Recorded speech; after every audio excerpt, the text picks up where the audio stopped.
Sylvester. Peter Collins, bigger than I. Much bigger than I. Anyway, I'm the one who played two doctors. I had to do my own regeneration. Colin now says that he's actually, he's still the doctor because he didn't regenerate into anyone else. That's cheating, I think, but yeah.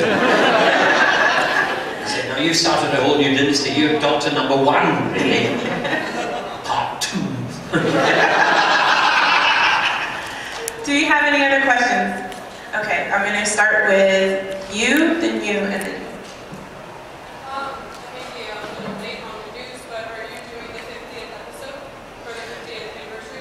Ah, the 50th anniversary. No, it doesn't look like it. There might be a hint of past doctors, like they've done already, with I think I didn't see the last episode. They put clips of you. Maybe something, maybe, I don't know, because we have nothing to do with it really. But there is hopefully a surprise on the way.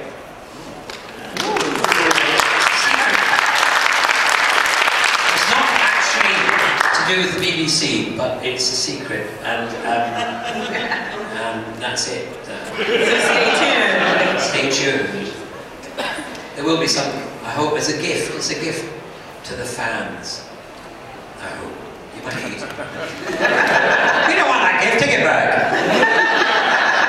There was a very definite shift in tone during your time. Sorry, could you say? Sorry, okay, there was a very definite shift in tone in your tenure between very light-hearted when you first took over the role and became much darker as a doctor towards the end. Was that something you did purposefully? I know there was some writing involved in that. Was that something you enjoyed when you were involved in?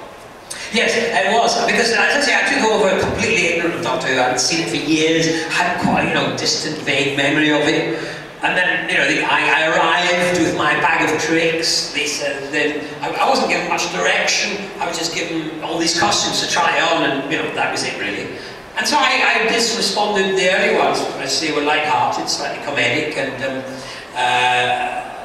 but after it, about maybe the first story, within the second one, I suddenly realised this is an amazing role. There's so much you can do with this, and I suddenly wanted to go darker in a way, because John Pertwee, who was a very comic actor before he took over as Doctor number 3, he went and he, in a way, perhaps, did it very straight. Much of I remember being disappointed because I loved his comedy and I missed it. But then eventually I grew to think, it was a very wise move to do that, to show how skilled he was as an actor. And so in the sense there was that in it. I didn't want to lose the comedy, I just wanted to make it more mysterious. I wanted to...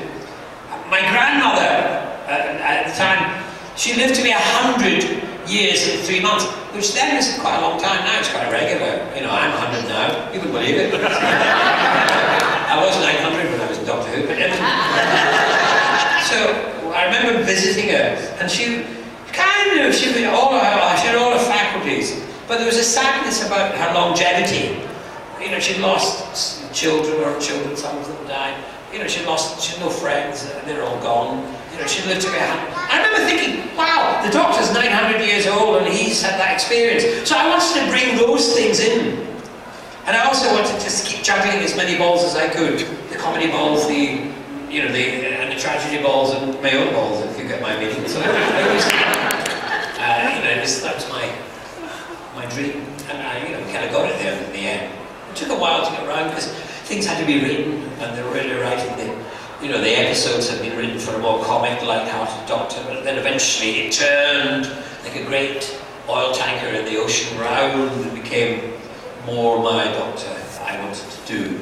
It was dark and mysterious. I wanted to definitely bring back the mystery, the first Doctor if I could, because when he arrived nobody knew anything about it. And I thought that it could. We were going to, if we're in a fourth season, we were going to peel the onion, take the skin off, and underneath there was this thought of me being part of a triumvirate, the three who had created the Gallifreyan Society. So it was, that was another area that, well, who is this other person? Who was it? We have